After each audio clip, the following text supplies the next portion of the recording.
Yan. Hello guys, good morning. So, katatapos lang natin kaninang magpasok ng permit dun sa ating ENP. So, may share lang akong information regarding dito sa ating autopilot.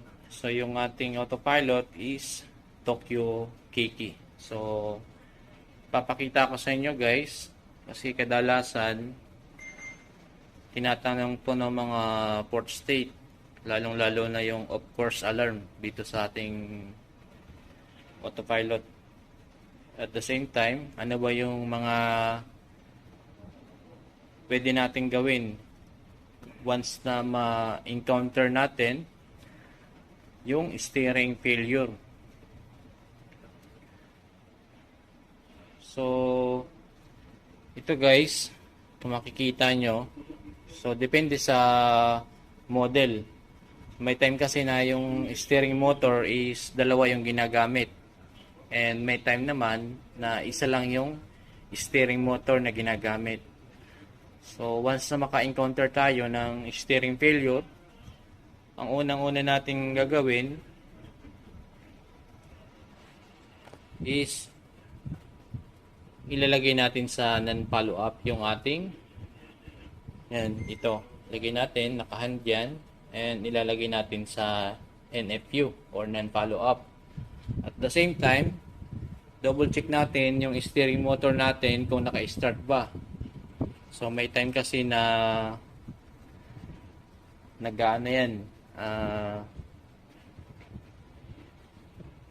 nagti-trip off. So lalong-lalo na kapag tayo, may time na bigla nag-blackout. So nagsi-switch off yung natin, nag-off yung steering motor natin. So kailangan nating i-manual start yan para ma-on yung steering motor natin or yung emergency steering motor natin.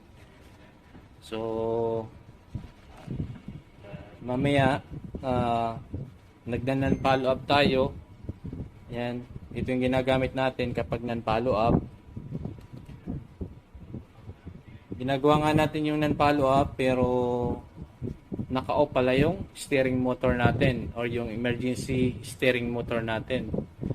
So dito sa nasakyan ko, yung emergency steering motor is number 1. So depende sa barko na sasakyan nyo. So yan yung aalamin nyo once na mag-onboard kayo. And then yan, kung hindi gumagana yung kanyang non-follow up, pwede nyo ibalik sa hand steering and switch nyo yung system from number 1 to number 2 or number 2 to number 1. So, ganun guys yung ginawa ko nung naka-encounter ako or na-experience ko yung steering failure. So, para ma-reset yung system natin, nilalagay natin siya sa off, then switch natin sa number 1. Then from number 1 naman, dadaan tayo ng off, then switch natin sa number 2. And then try ulit natin yung hand steering natin. And then hindi pa rin siya gumagana, balik tayo, lagay natin sa non-follow up.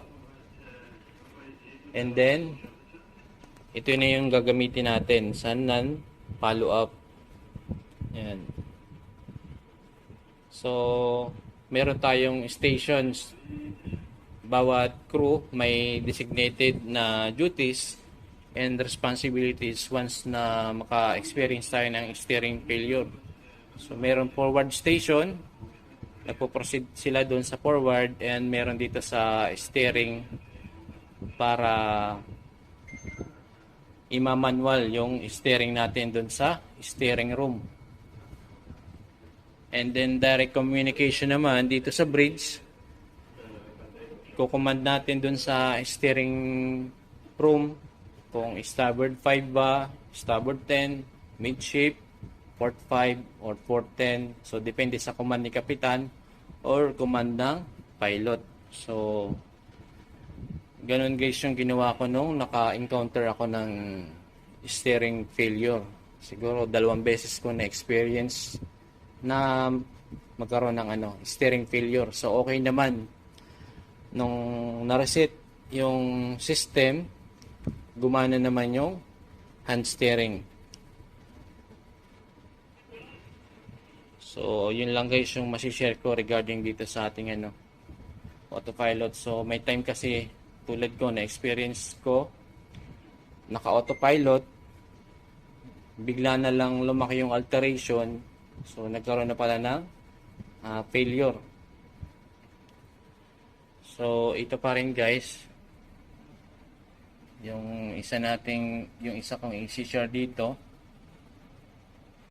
Yan yung ating gyro repeater. So meron tayong gyro repeater sa port side wings, dito sa center repeater, and meron tayong gyro repeater dun sa starboard side wings. And syempre meron din tayong gyro repeater dun sa steering room.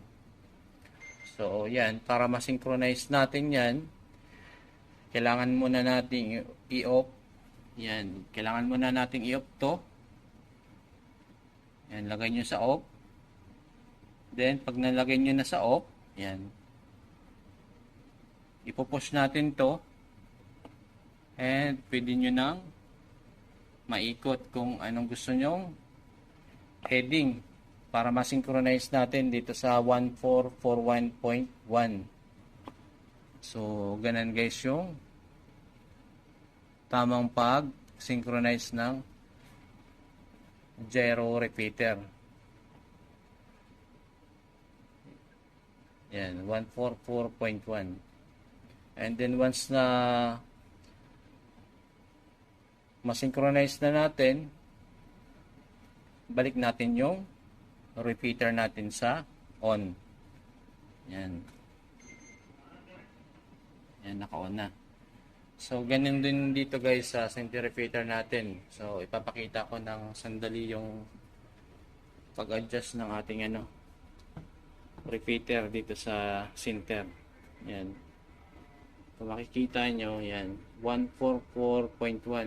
So, halos, yan, pareho sila. And then, dito sa gilid, yan, makikita nyo, yan.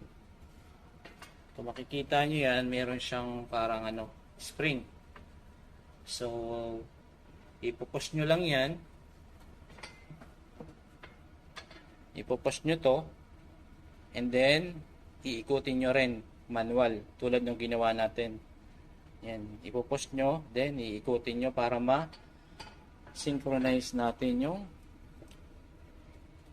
gyro repeater natin. Yan.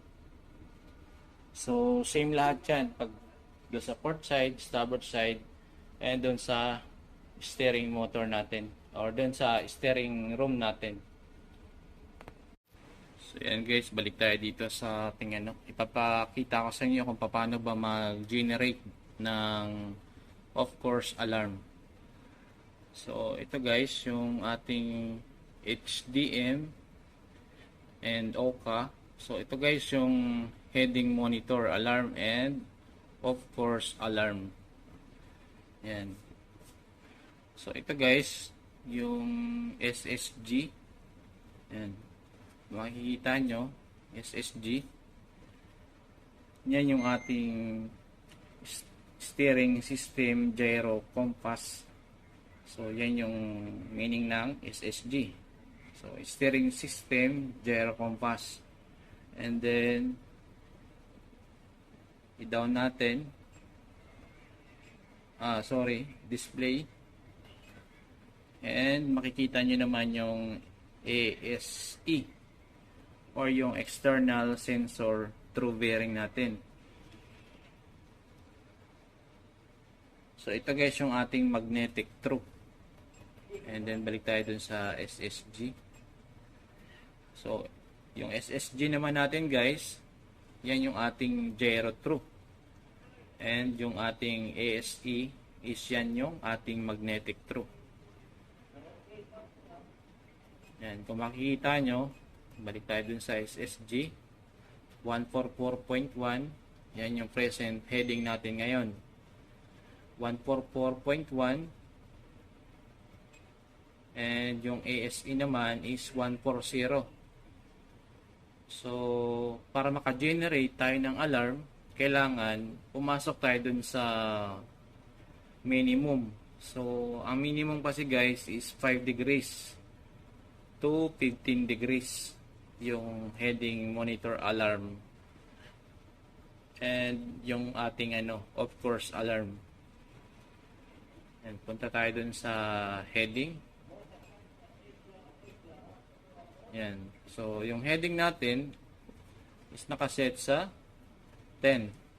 So, yan. Para maset natin, papakita ko lang sa inyo yung maximum.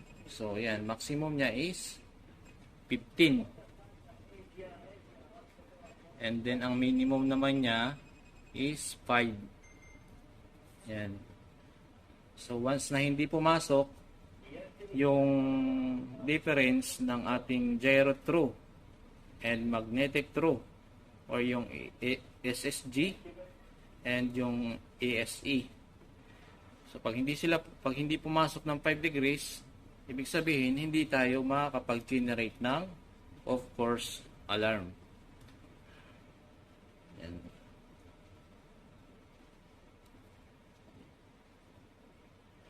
So, kailangan natin guys baguhin yung variation ng ating settings. Yan, punta tayo ng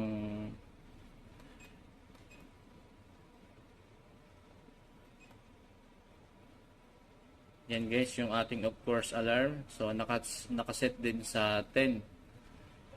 So, pag nagkaroon ng difference yung SSG and yung ASE ng 10 degrees, so magge-generate siya ng alarm. And then ito naman guys yung ating HU. And yan guys yung HUR. So yan guys yung variation natin. So naka -3 yan. So pwede nating i-adjust yung variation natin para lumaki yung difference para pumasok sa 5 degrees yung difference ng SSG natin at ASE. Yan. So, punta tayo guys dun sa HUR. Yan. Punta tayo ng display. Pick natin lang yung display. Yan. And then, enter natin. Then,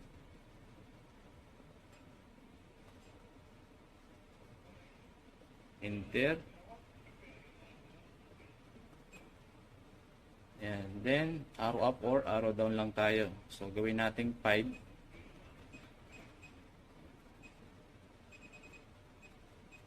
Yan. Sample gawin natin 5.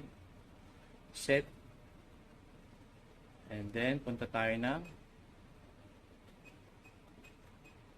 Double check natin ulit. So, hindi siya. Nagbalik siya sa 3. So, click natin yung set. Enter. Then, gawin natin 5. Then, enter.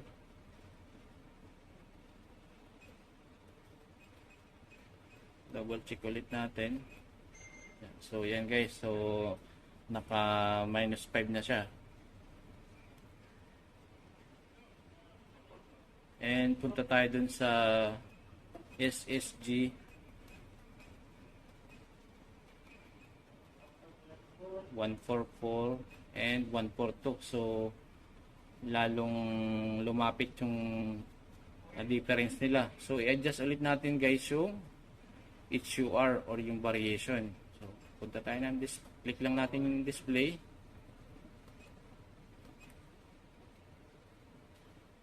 And then, set, enter. And then, gawin natin yan.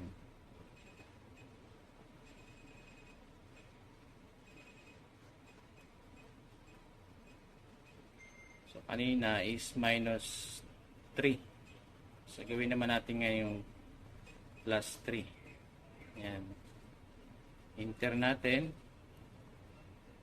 Then punta tayo ng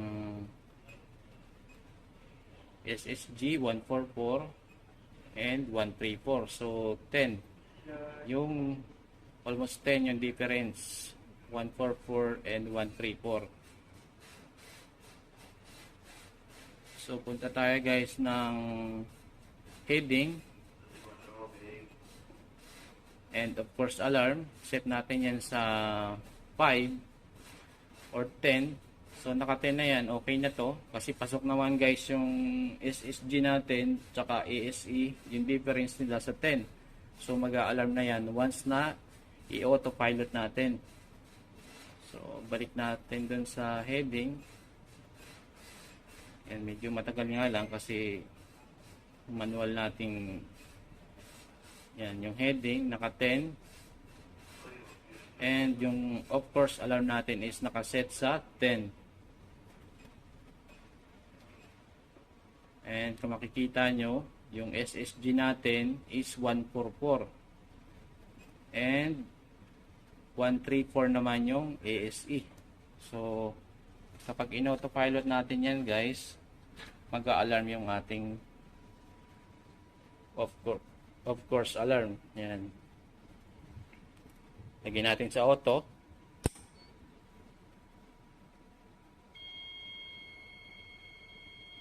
Yan. So nag-a-alarm na. So yan guys yung ating of course alarm.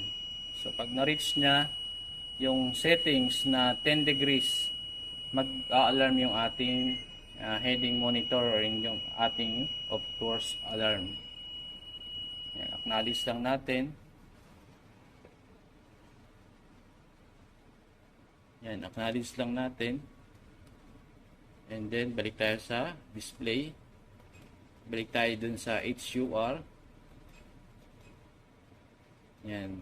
And then balik natin sa settings na -3 yung kanina.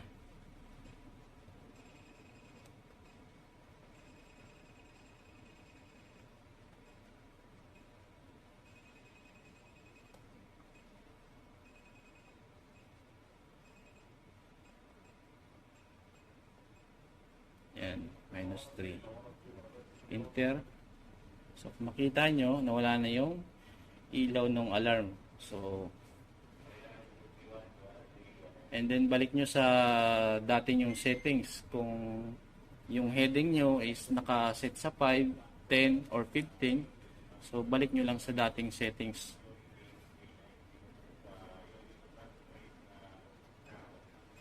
Yan. So 144 yung SSG natin and ASE naman is 140. Yan. So hindi siya pumasok dun sa 10 degrees na settings natin. So ganun guys mag-generate ng ating alarm or yung ating heading monitor and of course alarm. So ito guys is awareness dun sa mga duty officer. Kasi pag lumampas dun sa settings natin na 5 or 10 degrees, o depende sa inyo, pwede nyo gawin 15. So mag-a-alarm tong natin, autopilot natin. So isa yan sa tinatanong ng mga port state kapag may mga inspection. Yan.